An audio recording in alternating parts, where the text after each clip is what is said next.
for you. I told her, I said, like, you look weird for a man. So I'm gonna have her give it to you for these flowers though. I don't know about these flowers. This is a setup? I'm working with the conscious community. With your girlfriend, now you give them to her. And she's like, can you get some flowers? I'll reimburse you. And I said, well, that's gonna be awkward. We got That's all right. That's all right. I'm gonna take these back. Ancestral altar, you know what I mean? Ebony. Ebony, all right. All right, Ebony, thank you for presenting such flowers to such a distinguished man, okay? Okay, thank you, of course. I'm happy to do my part. Okay, well, we can't be here that. So basically, I guess here's how it goes. I'm going to introduce Dr. Umar, introduce each media outlet. Where you want me at here? Yes, here.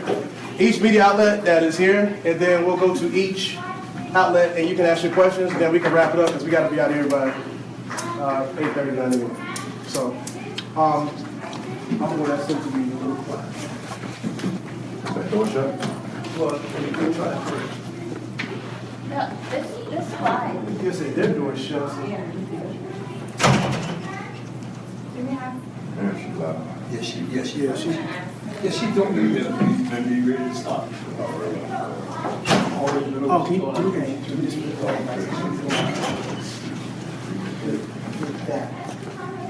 As soon as we have that, I'll go to YouTube. Yeah, us. Make sure that.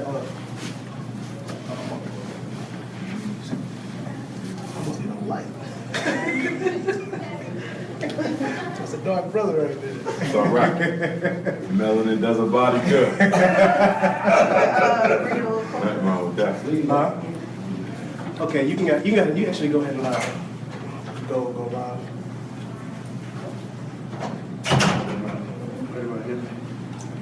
Go ahead.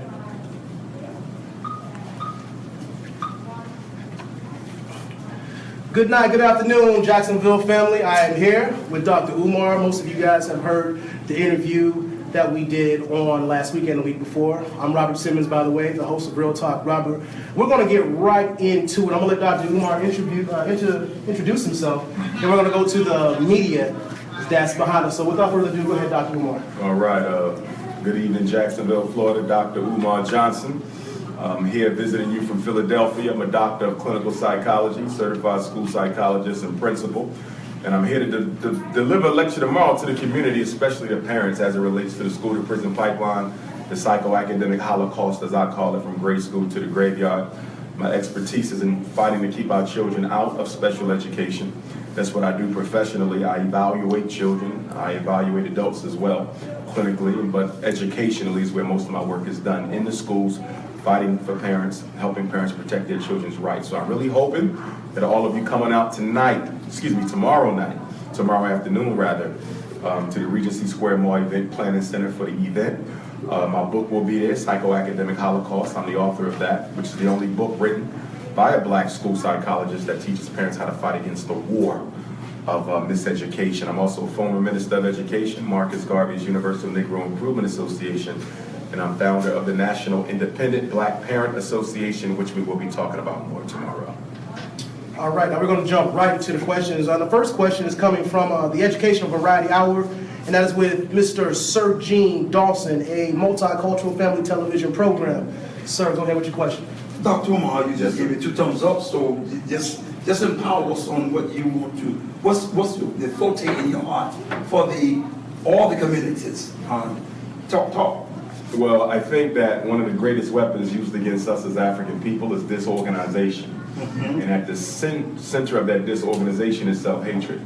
And the seed of that self-hatred is our racial inferiority complex. We talk about the disunity a lot. We talk about the racial self-hatred a lot, but we never talk about the inferiority complex. At the foundation of this is an inferiority complex that is rooted in our post-traumatic slavery disease. And that is at the heart of why we can't come together. That is at the heart as to why we cannot function as other cultures do to preserve themselves. We are overly addicted to participating in everyone else's reality. And at the same time, we don't want to build our own reality because most of us don't have any faith. We lack faith in what African people can do. And this is ironic Because in the religious community, whether it's the mosque or the church or anywhere else, you hear a lot about faith. Faith is a central part of African spirituality and African culture, but it's amazing how much faith we lack in each other. And then close, because we have others standing by. Just give me just a briefing on, as it relates to the Dr. Martin Luther King, to bring that dream to fruition, total fruition. What can you say to the people out there to fruitify that dream, fruitify the dream of Dr. King? Talk to our different cultures. Well, I think, first of all, there has to be clarity made on what exactly Dr. King's dream was when he joined the ancestors. The dream that he spoke of at the 1963 March on Washington was not the same dream he was speaking of the last year of his life. And that dream that he was speaking of the last year of his life was about building an independent political economic power base for African people in America. In fact, I would even venture to say that Martin Luther King, Dr. King's dream, the last 12 months of his life, was not, if at all, different from Marcus Garvey's dream at the end of his life. In fact, I believe Dr. King was murdered for the express purpose that he began to change direction and he stopped advocating for civil rights and started advocating for economic empowerment. That was when he struck at the heart of racism, because at the foundation of racism is an economic paradigm that keeps Africans at the bottom and Europeans at the top. All right, thank you, my dear brother. All right. Okay, our next question is going to come from a talk show host. The name of her show is The Parlay, and her name is Destiny J. Go ahead, Destiny, with your question. I just wanted to ask a quick question for her. When you talk about culture, and when will we ever start to see a black culture? Because we talk about culture, and everyone always say the different cultures, but what, in turn, what is that for us as black? Here's the issue. 3 thoughts on that when you deal with culture. Number one, I don't think we have to develop one. I think we just have to rediscover it. It's already there. We're the oldest people on the planet, and because we are the original Pan-Africanists, and I say that because most of us are a mixture or conglomerate of different African nations on the continent. So we are Pan-African people. So when we go home, we can claim West Africa, Central, Southeast. It doesn't matter because we're a mixture. So we're the only organically Pan-African culture in the world, okay? Now, with that being said, we just have to discover culture. But here's the other piece. I think sometimes within the black consciousness community, the brothers and sisters can get so trapped in ancient culture that they fail to recognize that culture is always evolving. It is always becoming. So you're supposed to take the principles of traditional African culture, but then make them relevant to today. The principle don't change, but the manifestation might. But we're so caught up into looking African, we feel like we have to dress like they dressed 5,000 years ago in Kemet, but we have to dress like they dressed 1,500 years ago in Ghana. No, you're only dealing with the superficial aspects of culture. Culture is about the principle that governs a people's living and learning. So take the principle, but change the manifestation. So you don't have to wear flip-flops, you ain't got to have a cobra at the front of your head, you understand? Yes. Take the principles, but the superficiality may change, and I think we get stuck on that a lot. So for example, in the revolutionary community, you have a lot of people who say, well, we can't deal with capitalism because capitalism is not African. I agree with that. We will not tolerate capitalism, but do not reduce capitalism to the buying and exchanging of goods. African people have always bought and exchanged goods. That's not capitalism. Capitalism is the private ownership of the means of production where a few control the ability of the millions to eat food and feed their babies. So commerce and capitalism are not the same. We blend them. And then the third thing is the intellectual aspect of this. I think that some of us think that if we can regurgitate culture, okay, if we can imitate traditional African cultural expressions, that means we're no longer suffering from Willie Lynch. Nothing could be further from the truth.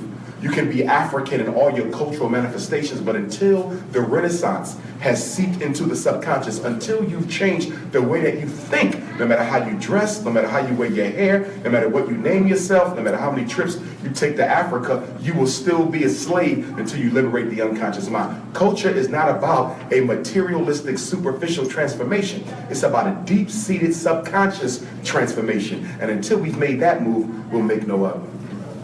Right.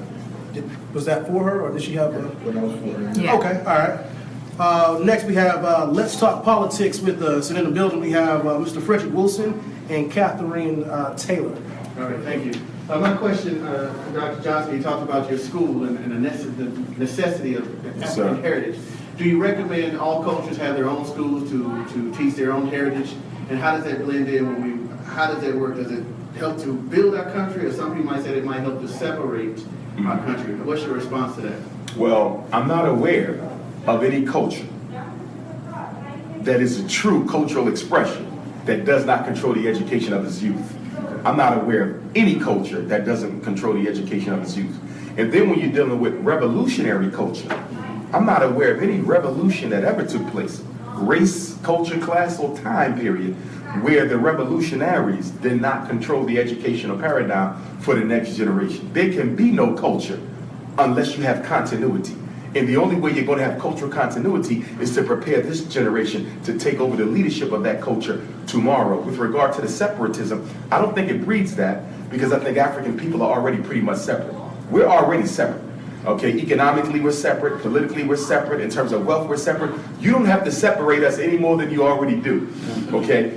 On top of that, most cultures in America have their own schooling systems. The Jews have their own schooling system. Mexicans have their own schooling system. Arabs, East Indian, yes, their children do participate in mainstream public education, don't get me wrong, but every culture has an alternative. Every culture has a plan B. Every culture has a part 2 that children participate in after they finish the part 1 during the daytime, except us, which is amazing, because we just got finished spending $2 billion on athletic footwear this year. We just got finished spending $4 billion on alcohol and malt liquor. We just got finished spending $9 billion on hair care products. We buy 3 times the amount of Mercedes Benzes as European Americans do, but we only own 1/3 of the wealth. $600 million on McDonald's and fast food. Let's look at Christmas shopping. Black Philadelphia, $3 billion on Christmas. Black New York, $8 billion. Black Chicago, $5 billion. I mean, look at the wealth. We're a trillion-plus economy people, the richest population of Africans on the face of the earth, with nothing to show for it. And the reason why that is slavery took away the nationalistic impulse of African people. The first law of existence is self-preservation. Nationalism is self-preservation. Do for yourself. Guarantee your future. Slavery stripped us of that, and that's why we can be so comfortable having no control over our destiny. And then our religious institutions sometimes, not all, because there's exceptions to the rule, but they often reinforce the hypnotism of slavery by reminding us how much God doesn't like money and God doesn't like power. Well, show me a people anywhere on the face of the earth that gets respect without controlling their money and without exercising power. Some words. Wow, we have Mr. Raji from Right Way. Gonna do something. Okay. Any more questions? We got Blacksonville here in the building. We got Attorney Reggie Estelle in the building. Anybody else got any more questions for? Is there a national rollout for the school agenda, or is it one National school? rollout. Meaning, are you looking at multiple schools? Oh, or ultimately, you got to have a school district. That's right. Because one school isn't going to get it done. So my plan is to first open up that one, perfect that operation, then you franchise it out. Okay. In the interim, what we're also going to do is once we open up the first school, I want to start a virtual school. Okay, not a cyber school. I'm not a fan of cyber schools because I don't think computers should teach children. I think people should teach children. That's right. So with the virtual school, they'll be able to tap in, just like we're doing now. Mm-hmm. Okay, so a child is in his house and he's actually in the classroom. His classmates can see him, and he can see his classmates. So I want to do a virtual school program. I met some brothers up in Detroit. No. We got that, bro. Oh, y'all got that? All We right. got that. All right. Right, we got that, and we want to make sure that we can be a part of that, because All that's right. the number one problem right now is the Yes, sir. continuation of learning. Yes, sir. If we can't extend it beyond these 4 walls, then we ain't in the business. Yes, sir. of I agree with education. that. I agree with that. So we Yes, got sir. that, and we look forward to working with them. Will do. Will do. Go ahead. With your school, in a perfect world, would there be any differences as far as the race, as far as the economic power? Is there one that you think would dominate? Is this a cultural thing? Is it a race thing? Is it just an opportunistic type atmosphere that happened to where black people or the people of color at one point ran the world, and now we're being run in the world? In the perfect world, after your teaching, after Marcus Garvey, was his vision successful? After King, after X, after all successful, what would it look like to you? The vision for me, for us as a people, would be no different than what we see other cultures being able to do, and that is political economic control over all aspects of one reality that is necessary in order to perpetuate one's culture in existence. That means we have to do what? We got to control the economic establishments, we got to control the churches, we got to control the politicians, okay? We have to control the commerce, we have to have our own supermarkets, our own gas stations, our own airlines, our own import-export industries. We're the only people on the planet who do not have an import-export distribution network that is global. If there's something that you want to sell, if you have your own water, you want to sell this water to Africans all around the planet, you're going to have to go to European Jews, you're going to have to go to Chinese, you're going to have to go to Anglo-Saxons, you're going to have to go to FedEx, you're going to have to go to the post office, you're going to have to go to DHL. You understand? Yeah. There's no African distribution network. That is one of the greatest handicaps of the Black economic empowerment movement. We don't have a distribution network. Even within the music industry. What happened a couple years to Puff Daddy? Okay, he was in a situation where he couldn't distribute his music because he lost the distribution deal. So he had to hurry up and find one. With all these multi-millionaires, why do we not have a distribution network? The reason why we don't is because a lot of black folks, once again, don't have faith in ourselves. So they don't want to put in the investment. They don't want to invest the millions that are necessary to create this international web of distribution. But we need it, because without that, someone else will always get a cut of the Black economic pie. We will never be able to control the entire manufacturing, distribution, and then selling of a product. That distribution, as long as we have to go to someone else for that, there will never be Black economic power. And if you don't have Black economic power, you don't have Black political power, because one feeds the other. Well, I got one question before we gotta get out of here. This is concerning the Black church. It's huge, and we're influenced a lot. That's why every election, politicians flock to the church. Everybody goes to the church to influence Black people. What can we do as a community with the Black church, if anything, to further the agenda? You have two alternatives. Either hold the churches accountable or start your own and move the people away from the ones that exist. Okay, right now we have a culture of parasitic Black religious institutions. They are extremely parasitic. This megachurch movement is crippling the Black community.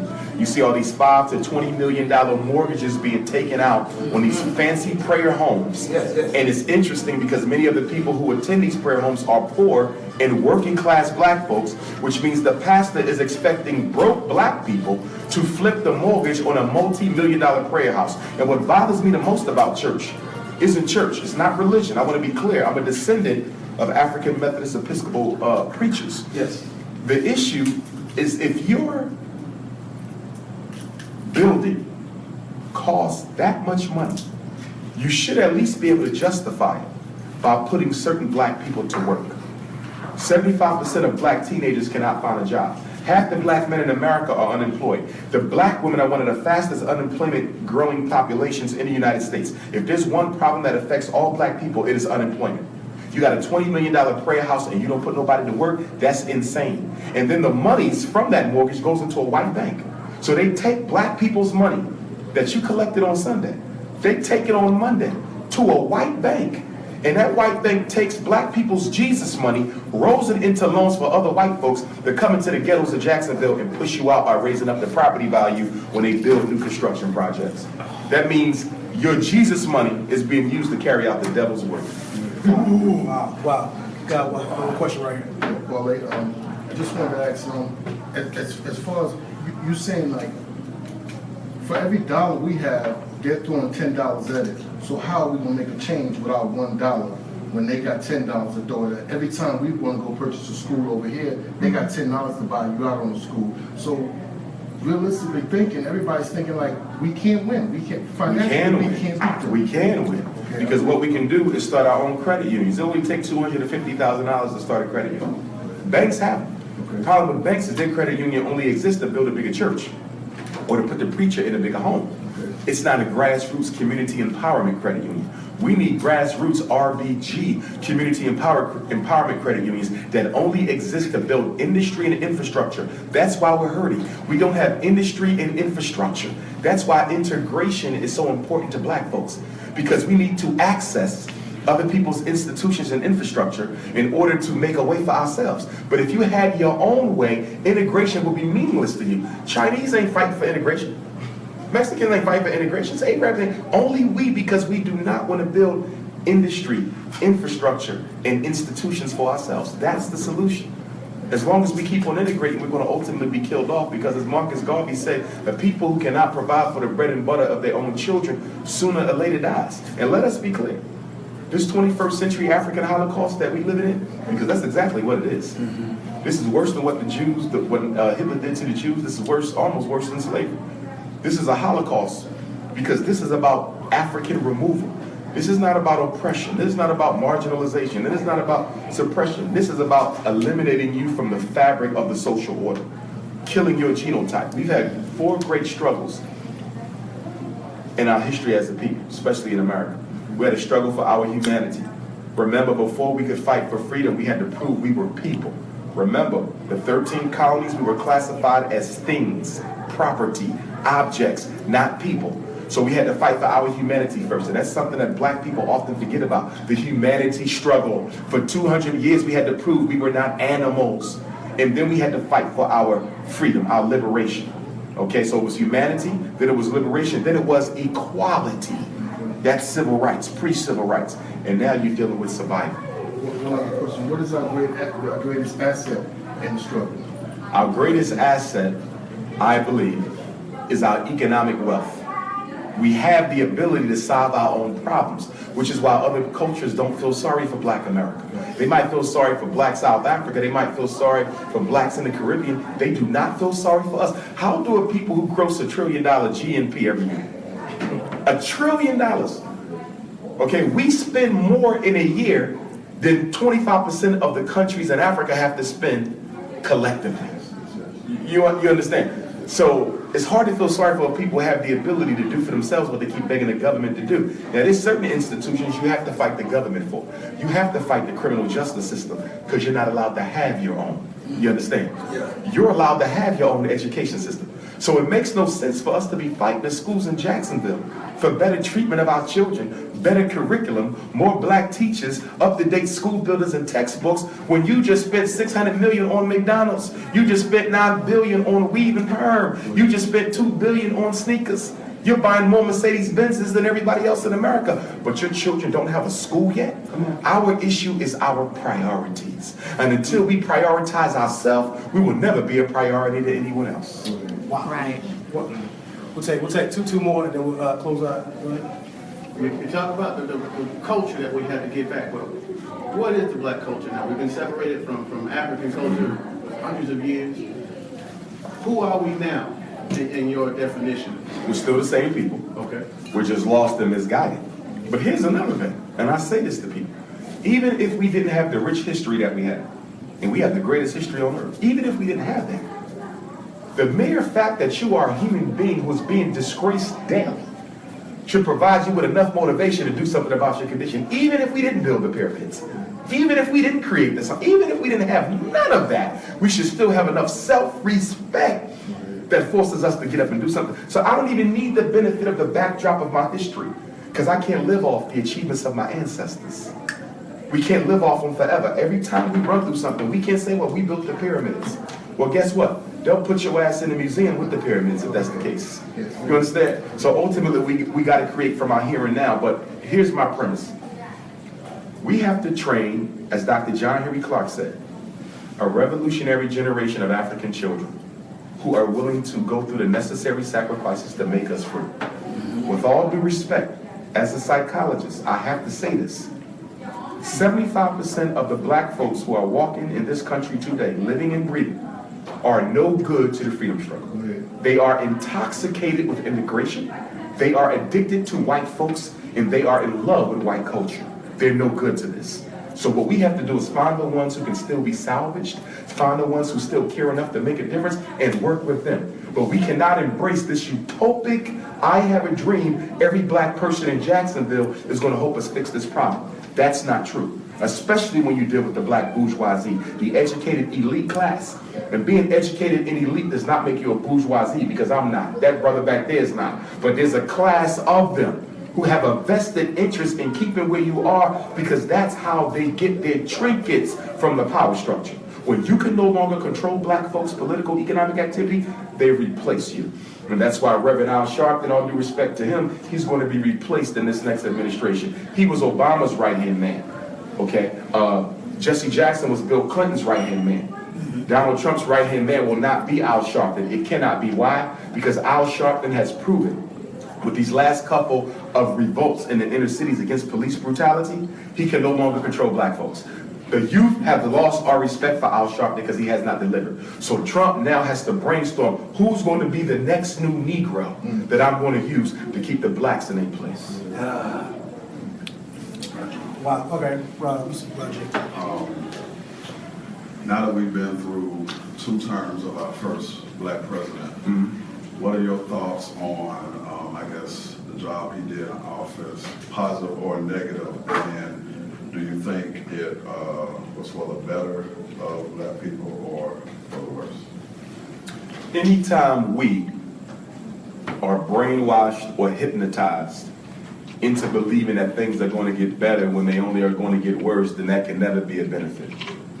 I believe it would have been better had Obama not been president. Had he not been president, Michael Brown might still be alive.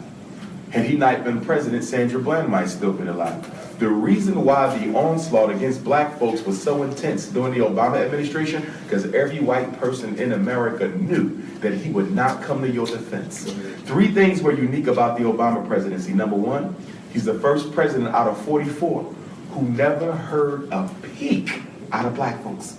Even back in the days of George Washington and Thomas Jefferson, even free blacks back then were protesting the president to bring an end to slavery. You never had a president who did not have to hear about the trials and tribulations of black folks. So he was unique. He's the first one who had a perfect blackout, no criticism and no demands. The second thing about the Obama thing that was different is he's the first president who ignored us and we celebrated him. We never celebrated a president for ignoring black folks. Obama's the first. And the last thing that he did was he homosexualized the whole black community in 8 years. That was his story. When Obama took office, homosexuality was not accepted as a normal way of life. We've always had it, but there was rules and etiquette to homosexual behavior. There was rules and etiquette. So for example, if you were homosexual, you knew you would not practice intimacy around the children. If you came to Christmas dinner, your partner would have to conduct themselves in a certain way. There were certain things that we did not expose our children to because as African people, we've always believed in heterosexual relationship. Obama transformed that whole thing in 8 years, and it was done for population control reasons. It has nothing to do with homosexuality. 2 women cannot reproduce, 2 men cannot reproduce, and if we can condition the children to live a life of same-sex relationships, we can prevent their ancestors from ever reproducing again. This is an extermination. Everything that's being done to us right now is being done with the end in mind, which is removal of all African people. The abortion rate. We kill more children in utero than gangbangers kill on the corner. Most of us think that black-on-black crime is the leading cause of death. It pales in comparison to abortion, okay? The alcoholism. They putting chemicals in the alcohol and the malt liquor now that's making black men sterile. Black women have the highest infant mortality rate in the industrialized world. In certain cities in black America, the infant mortality rate for our sisters is higher than in certain countries in so-called second and third world nations. The food that they feed us, the health care, the miseducation system, everything you look at has the end in mind, extermination, and the only way out of this is the same way we got out of Jim Crow, the same way we got out of slavery. You have to have a sustained, protracted, comprehensive, mass movement by black folks. If we do it together, there's nothing we cannot do. The problem is since Dr. King, okay, and he was murdered April 4th of '68, so in 2 years, that'll be 50 years since the murder of Doc by the FBI, CIA, Italian Mafia, and the KKK, right? In those 50 years since Dr. King's assassination, we haven't had not one protracted, comprehensive, sustained movement by black leadership in 50 years. We've turned into protracted movements for one-day revolutions. Million Man March, one-day revolution. Al Sharpton is marching on DC January 14th. One-day revolution. Boycott this, boycott that. One-day revolution. Occupy Wall Street. What have you ever known a group of people to have achieved in 24 hours? Well, I want to thank everyone for coming out. I want to thank Dr. Umar Johnson. If you want, we can throw a few more unless you needed to end. If you want to. I mean, if you Go guys ahead. have more questions, we're streaming. Any more questions? Okay. I know we got How can the people of Jacksonville get involved in the movement? Well, number one, I want them to come out tomorrow because I'm going to talk about this National Independent Black Parent Association. I forget exactly how large Jacksonville is, but depending on the size of the city, we might need several chapters. Okay, 7 committees in every chapter. A special education committee, low battery up there. A special ed committee to fight against special ed fraud and abuse. A school discipline committee to fight against the unfair suspensions and expulsions of African children. And then we will also have a policy committee to fight to change the rules in the schools that negatively and disproportionately affect our children. Back up. And then we will also have a homeschool committee to organize parents who are homeschooling so we can do it right and help parents who want to homeschool their children. And then it will be a finance committee to investigate how they are spending the money. How they are spending the money, because a lot of the money isn't going into the classroom. In fact, 75 cents of every public education dollar goes elsewhere, not to the classroom. And then we will have a parent advocacy committee. The parent advocacy committee will train a group of parents who are always on call to accompany other parents into school meetings, because it is our premise that no parent should ever go to a school meeting by themselves, never alone. Because the school is a criminal enterprise. It operates like a Machiavellian society. They lie, they manipulate, they forge your name, they bully, they intimidate. I know. I'm a former school principal. I'm a school psychologist. I'm working in the schools. I see it all day long. I see how parents are lied to. I see how so many of our kids are put in special ed. Because if your child can't read and you go to a school meeting and they deceive you and tell you that we have this special program that's going to give him one-on-one help in small group instruction, and he'll never repeat another grade, and he'll never fail another class. Why would you not agree to that? He's not going to fail again. He'll never repeat. He's going to get all of this one-on-one attention, and then the truth of the matter is he ain't getting a lot of one-on-one attention. A lot of them sitting in the special ed classes watching Daffy Duck and photocopies all day long. You understand? It's a joke. Special ed shouldn't even exist, honestly, unless the child is deaf or blind, traumatic brain injury, autistic babies, someone who's truly intellectually impaired. But for learning disabilities, you can't prove that. ADHD, you can't prove that. That's a theory. ADHD is a theory. The reading disability is a theory. Emotional disturbance is a theory. But 85% of black kids in special ed are in for what? Learning disabilities, ADHDs, emotional disturbances, okay? All theoretically based disabilities cannot be proven to exist, glow in the dark, and are all the result of miseducation and poor discipline training at home. And the white teachers don't care. They could give a damn, okay? And that's the biggest problem with education. It's not that the black boy doesn't want to learn. He doesn't want to be ostracized in the process. You see, it's the way he is treated that corrupts the learning atmosphere. I'm here to learn, I want to learn, but why do I have to be disrespected, castrated, and effeminized in the process of getting my education? Okay. Okay, so I've heard you before talk about the necessity of systematic change Yes. in order to evoke real change.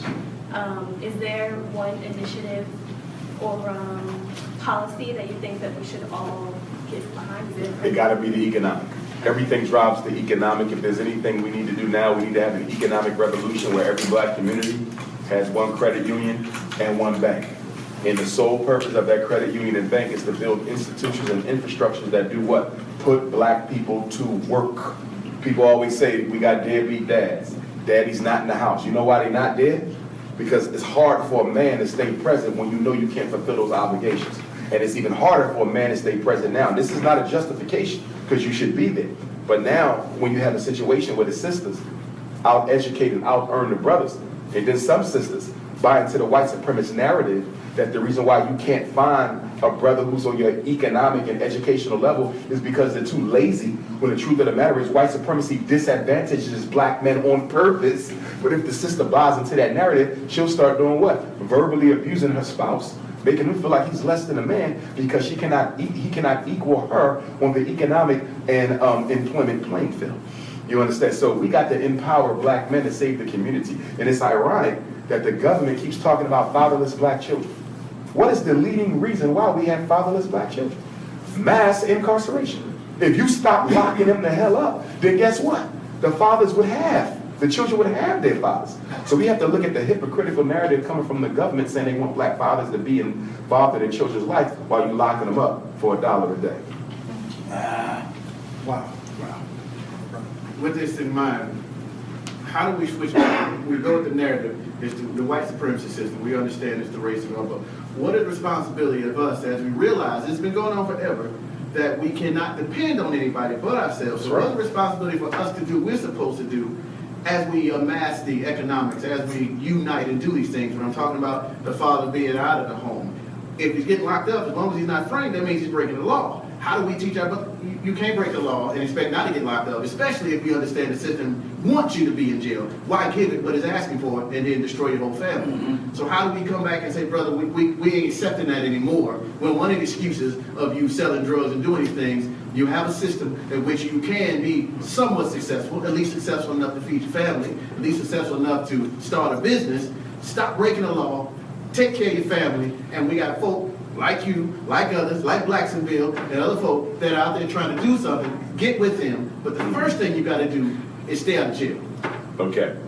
First of all, I would say easier said than done. Mm-hmm. Second of all, I would say that criminals do not make themselves, they're made by the society.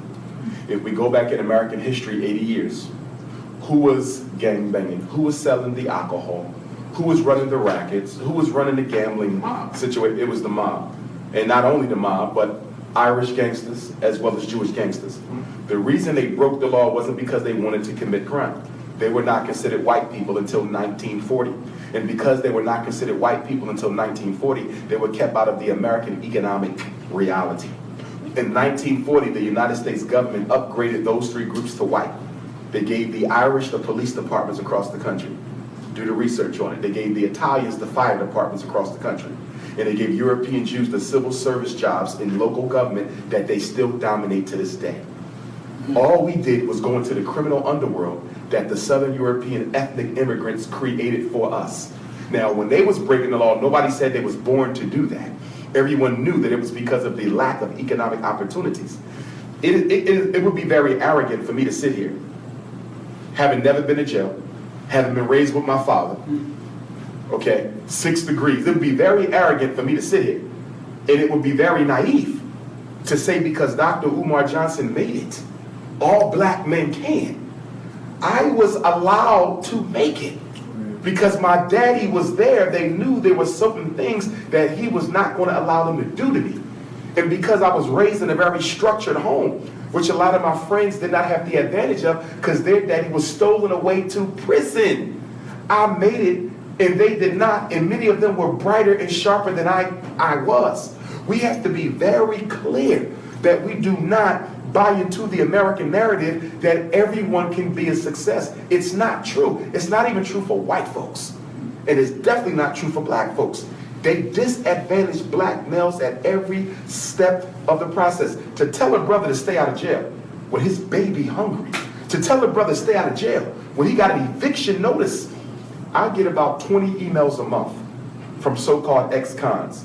I prefer to use the word returning citizens. 20 emails. You know what every email is? Every one. Dr. Johnson, I don't want to go back to jail, but I need to earn something to take care of my babies. I cannot walk in this house and look them in the face and have nothing for them. I don't want to sell crack. I don't want to steal cars. I don't want to hustle credit cards, but I need an economic opportunity. They don't want to go back. But what is the recidivism rate for black inmates? 85%. 85% will go back, not because they want to, but there's no options. And that's a shame. Because with $1 trillion economy, we got black men and women and youth looking for work. It's absolutely unacceptable. It's because we have not psychologically invested in ourselves. We invest in white folks, we invest in Chinese. How many white kids went to school off of our Christmas money? How many Chinese kids went to school off of our corner store money? How many East Indian kids went to school off of our department store money?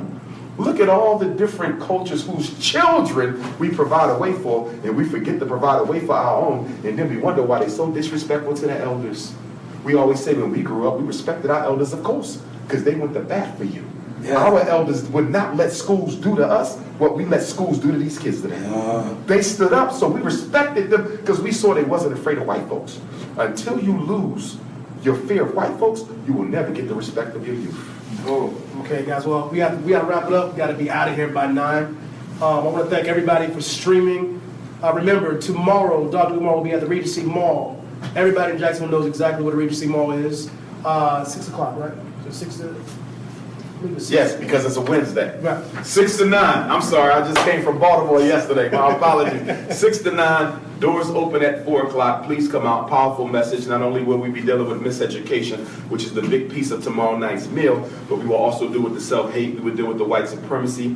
We will deal with Pan-Africanism. We will deal with economic empowerment. We will also deal with black male-female relationships. I'm going to bring you up to date on the school fundraising project. I'm going to bring you up to date on this coming year's Black College and Consciousness Tour. For those of you who have 11 to 17-year-old boys and girls, we'll be leaving from Atlanta. That's June 28th to July 12th. I'm also going to bring you up to date on the Repatriation Task Force, 90 days and 90 nights in Africa with me, building a community of Africans who want to go back home. And I'm going to also have some information on the next 2-week Africa trip that we take every year. So Dr. Umar's here. First visit in 5 years. It's been a long time, Jacksonville. Can't wait to see y'all tomorrow. Don't forget the children 12 and under are absolutely free, and elders 65 and older are absolutely free. It's not about a hustle, it's about the struggle. It's not about capitalism, it's about activism. All right, I want to thank everybody from the media coming out. Appreciate it.